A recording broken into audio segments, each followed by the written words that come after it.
Fala, família bugrina, bom dia, boa tarde, boa noite. Acabou o carnaval. Nós aqui do Bugricast fizemos uma breve pausa aí durante o feriado de festa, né? Durante os festejos, depois de muito tempo, bloquinhos na rua, escolas de samba na rua, povo na arquibancada, povo na rua. E como nos velhos tempos, né? Como sempre foi, como sempre deveria ter sido, esses últimos 3 anos aí com uma leve pausa, mas agora, vida normal, já contando as horas aí para o próximo Carnaval 2024. E o que a gente tira desse Carnaval do ponto de vista do Guarani? Coisa ruim, né? Infelizmente, a gente tem muito mais a lamentar, um Carnaval que foi bastante agitado pelos lados do brinco de ouro, e a gente tem muito a lamentar o desempenho dentro de campo, a gente tem muito a lamentar as decisões de comissão técnica. O Guarani perdeu no sábado para a Ferroviária. Na verdade, o Guarani conseguiu perder no sábado para a Ferroviária, gols 46 do segundo tempo, numa jogada de carnaval, né? Ferroviária saiu do campo de defesa, chegou no campo de ataque como quis, parecia um bloquinho passando numa rua vazia, sem nenhum folião para fazer algum tipo de bloqueio, se é que a gente pode falar assim. E a partir dessa derrota, a gente teve aí uma série de acontecimentos, o principal deles aí, a demissão do Moser. Eu estou gravando esse material na terça-feira, nesse momento, inclusive. Interessa ao Guarani a derrota do São Bento para o São Paulo, tá 1-0, jogo em Sorocaba. Tô marcando essa data porque amanhã, quarta-feira, vai ter uma coletiva do presidente Ricardo Moisés, do superintendente de futebol Rodrigo Pastana, para explicar esse estado de coisas que passou a tomar conta do Guarani nesses últimos dias. Como eu disse, a principal delas, a demissão do Moser, que a gente não sabe se foi demissão por parte do Guarani, se foi pedido de demissão por parte do Moser, se foi o tal do comum acordo, o novo termo do futebol aí para justificar as saídas dos técnicos, mas a verdade é que amanhã ele vai explicar um pouco mais sobre isso. Nós vamos mudar os pitacos aqui, mas amanhã a gente vai ter um pouco mais de clareza, um pouco mais de certeza. Outro acontecimento foi a volta dos que não foram, né? Ninguém entendeu direito, do nada, simplesmente do nada, o Lucas Marques apareceu negociado lá com o Remo. Ele não foi para Araraquara. Lucas Marques, lateral direito, veio do CSA no começo do ano.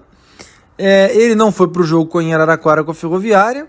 E no domingo já apareceu aí negociado com o Remo, inclusive foi a Belém fazer os exames médicos. E aí foi reprovado nos exames médicos, voltou para Campinas e até que alguma coisa mude, ele deve continuar integrado ao elenco do Guarani. E a última coisa é se vai ou não vai aí do Richard Rios, né? Já tem muita gente falando coisas, muita gente falando sobre o Richard Rios sair do Guarani. Deve acontecer mesmo, né, gente? Tem contrato até o final do ano, a partir de junho assina pré-contrato com alguém. E o Guarani está tentando levantar o máximo de dinheiro possível, porque não está na Copa do Brasil. A Copa do Brasil começou nessa terça-feira, hein?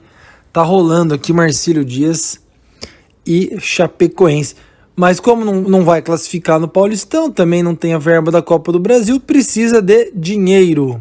E aí, mais do que nunca, está tentando levantar o máximo possível de grana pelo Richard Rios. Os clubes que estão interessados fazendo jogo duro, mas algum desfecho vai ter. O Richard Rios dificilmente vai jogar a Série B pelo Guarani. Deve se despedir lá contra o Palmeiras, joga aí contra a Inter no final de semana. Aliás, mais um fato para eu falar daqui a pouco, e depois joga contra o Palmeiras. O último fato do Carnaval é a história do Limeirão, né? O Guarani supostamente jogaria sábado lá em Limeira contra a Inter, mais uma chuva desgraçada que caiu lá em Limeira, praticamente inutilizou o estádio, rompimento de galeria subterrânea, buraco no gramado. Um jogo com Água Santa que não devia nem ter acontecido, né? Mas como hoje os interesses são outros, a Inter jogou, perdeu do Água Santa 1-0. E aí vai para um jogo tudo ou nada com o Guarani também, 2 times com 10 pontos e 3 vitórias, né? Importante frisar a questão das vitórias aí no desempate. Um empate, na minha opinião, vai ficar bom para os dois, hein? Mas vamos ver o que acontece. O jogo não deve ser no Limeirão.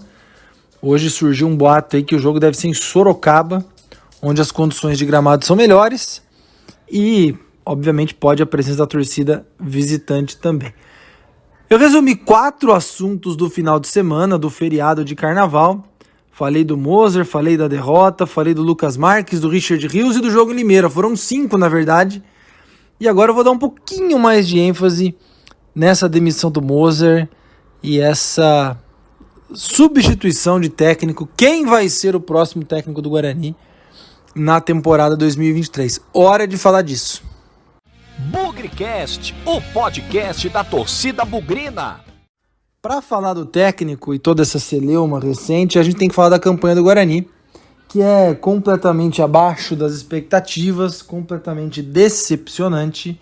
E, claro, já voltou aí aquela média maldita de 1 ponto por jogo que a gente se acostumou a ver nos últimos anos e que, invariavelmente, em algum momento do campeonato, essa média leva à disputa pelo rebaixamento, né? São os famigerados 33% de aproveitamento, é o que o Guarani tem hoje, 10 jogos, 3 vitórias sobre Santos, São Bento e também a Portuguesa, um empate, o 0-0 com o Ituano no Brinco, e depois as demais 6 derrotas. E óbvio, isso acabou demitindo o técnico mesmo. Não tem quem sobreviva a uma campanha tão ruim, a um retrospecto tão negativo.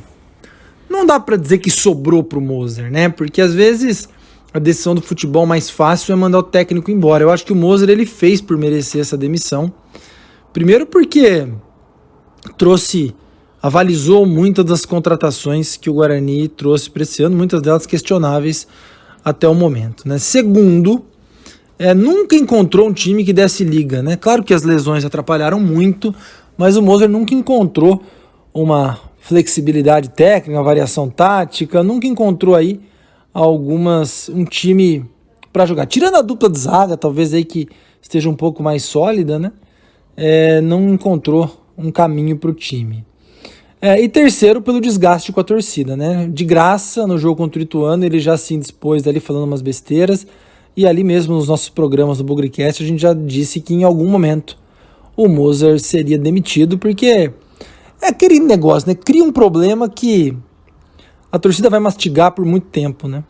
E aí tem essa declaração infeliz com o Ituano, aí depois tem os 5-1 levados em casa para o São Bernardo, vai virando um tijolinho de cada vez que culmina na demissão. O que é uma demissão, não dá para dizer que é esperado, porque a gente tinha todas as expectativas que o Moser fosse fazer um bom trabalho esse ano, depois de terminar a temporada 2022 em alta, digamos assim. Tanto é que ele sai com praticamente 50% de aproveitamento, o que não é uma catástrofe, né?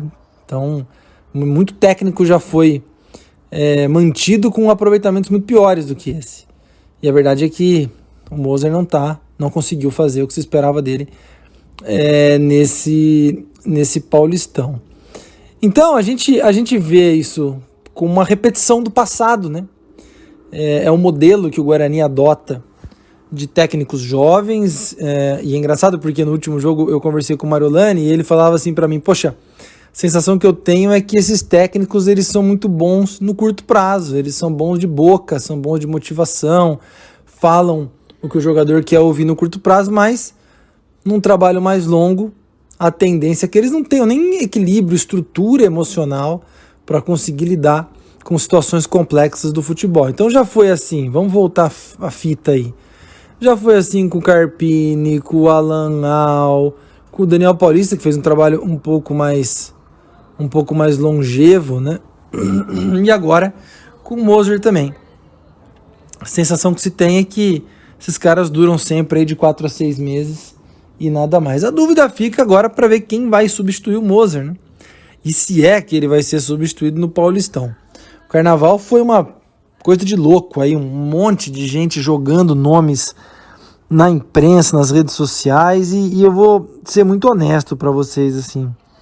Ou tem um quê de maldade, ou tem um quê de vou chutar um nome aqui para ver se eu acerto, ou se o Guarani de fato negociou com, ou pelo menos fez conversas com Bruno Pivetti, com Humberto Louser, com os nomes que surgiram aí, Carpini, enfim, uma série de postulantes à vaga. É inadmissível, se isso aconteceu, deixar vazar, né? E essa é uma crítica que eu tenho há muito tempo. A exposição da instituição fica muito grande, fica muito ruim. Parece que o time não sabe para onde vai, corre atrás de qualquer nome. A imprensa está no papel dela de buscar as informações, buscar o que está acontecendo. E no fim das contas, quem fica prejudicado é a instituição, é o CNPJ. E a torcida não gosta disso, né? A torcida gosta de estabilidade, de confiança, de saber que os dirigentes estão tentando buscar um rumo. A hora que a gente começa a ver um monte de nome pipocando aí, se isso for verdade, dá uma sensação muito ruim de que a galera tá perdida, e isso não é legal. Até com a possibilidade de não contratar um técnico tá na mesa. Tem aí a possibilidade, olha lá, acabou de apitar aqui no meu celular, já que nós estamos falando de técnico, Marcílio Dias 1, Chapecoense 0. Vai que o Bruno Pivetti é demitido da Chapecoense depois dessa eliminação na Copa do Brasil. Aí tudo pode acontecer, hein? De repente ele pinta aqui como técnico, né? Mas, como eu estava dizendo, existe a possibilidade de o Guarani não contratar nenhum técnico e só fazer isso depois que acabar o Paulistão. E aí a alternativa acaba sendo caseira, né? Com o Moisés Moura, um técnico brasileiro, mas com uma bagagem teórica e prática, podemos dizer assim, no futebol português, uma escola que mais forma treinadores no Brasil, técnico do Sub-20, né, treinou o Guarani na Copinha. Nós tivemos a oportunidade de entrevistar ele antes da Copinha começar. Se você estiver ouvindo esse programa, corre lá para ver no YouTube a entrevista que a gente fez com o Moisés Moura. É um cara de boas ideias, aparentemente, mas tem aquele perfil, né, de ser novo, de ser com menos experiência, menos rodagem, num momento muito crítico, né? O Guarani não escapou do rebaixamento para a Série A2 ainda não, muito pelo contrário. Tá no meio de um bolo ali muito perigoso, tem a decisão com a Inter, como eu falei, depois tem somente o Palmeiras em casa. Então, talvez o momento requeira aí um pouco mais de experiência, um pouco mais de bagagem, né? Mas, talvez o caminho seja esse. Me preocupa, como eu falei, pela questão do momento, e é um filme que a gente já viu, né? 2021, o Alan Al foi até o final, acabou demitido depois da derrota para o Mirassol, e levou um tempo até o Guarani acertar com o Daniel Paulista. 2022, a gente teve a demissão do Daniel Paulista, levou um bom tempo, e aí o auxiliar foi efetivado como técnico temporário, né? Técnico tampão, Benhur. E aí o Guarani teve aí 3 ou 4 jogos sob a gestão do Benhur. Parece que é a característica dessa diretoria ter o tempo, tentar ter o tempo a seu favor para escolher um técnico, né? Eu lembro 2019 ou 2020, quando o Carpini foi demitido, no dia seguinte o Catalá já estava no brinco de ouro. Talvez tenha sido a primeira vez que o Guarani tenha contratado alguém tão rápido, algum técnico nessa gestão. Então, provavelmente, gente, nós vamos para o mesmo perfil de técnico, tanto no tampão, que aí se for o caso no Moisés Moura, como no próximo, né? E a realidade, embora eu tenha sido um grande defensor aí da contratação do técnico mais experiente, cheguei a falar muito no Luxemburgo, no Adilson Batista, um cara que tem um pouco mais de casca, esses caras ganham mais, né? E aí, financeiramente, a conta dificilmente vai fechar, a menos que tenha aí uma matemática financeira que faça as coisas se equilibrarem. Mas enquanto o dinheiro não vem, o Guarani tem que se contentar aí com técnicos menos experientes, talvez promissores, nessa roleta russa aí. Nós já erramos muito com o Alan Al, já erramos com o Catalá, já erramos também, de certa forma, com o Mozart, que fez o trabalho de tirar da Série C. Com o Daniel Paulista acertamos e erramos ao mesmo tempo. Então a gente vai nessa roleta russa tentando achar um novo treinador. Estou muito curioso para ver o que o presidente, o que o Rodrigo Pastana tem para para trazer na entrevista de amanhã. Falou-se também em Barroca, que não rolou financeiramente. Jorginho também, lateral direito, tetracampeão em 94, tem desavenças públicas com o Pastana e não vai ser aqui que eles vão trabalhar junto. Então é uma infinidade de nomes, podendo, como eu disse, até ser o Moisés Moura do Sub-20 nessa reta final. Eu não sei, eu tô preocupado com o rebaixamento. Hoje encontrei o pai de um amigo meu, ele estava junto com meu pai, e ele falou, porra, nosso time, meu, vamos acender a vela? E eu brinquei com ele, falei, a vela faz parte de um pacotinho que a gente comprou de velas contra o rebaixamento, que tá sempre na despensa, né? A gente sempre tem que acender uma vela em algum momento do campeonato, porque as coisas começam a ficar críticas. Eu disse para ele, corre lá na sua despensa, pega aquela vela do pacotinho que você comprou, sei lá em que ano, para acender dessa vez, porque lá vamos nós brigar pelo menos até sábado com a Inter, com esse blá blá blá de rebaixamento. Tá feito o resumo, tá feita a atualização aí sobre os acontecimentos do Carnaval. Se você desligou completamente do Carnaval, se você ficou off, foi curtir o Carnaval em alguma cidade, desligou até do Guarani, ó, você fez bem, viu? Eu, aliás, não vi o jogo sábado, hein? Desliguei porque não queria estragar meu Carnaval, adoro o Carnaval, e fiquei fora porque... E ainda bem, né? Porque ter assistido a derrota com a Ferroviária, ninguém merece. É isso, vamos ver essa coletiva na quarta-feira, horário do almoço, meio-dia, e a gente fará rapidinho, a qualquer momento, uma live sobre os próximos passos do Guarani. É uma live que a gente faz aí a cada 4 meses, parece mentira, mas não é. A cada 4, 5 meses o Guarani tem alguma mudança de comando que obriga a gente a fazer uma conversa de última hora aí com a torcida. É isso, valeu, sem nunca esquecer que na vitória ou na derrota, hoje sempre Guarani. Avante, avante, meu bugre, que nós vibramos por ti, na vitória ou na derrota, hoje sempre Guarani.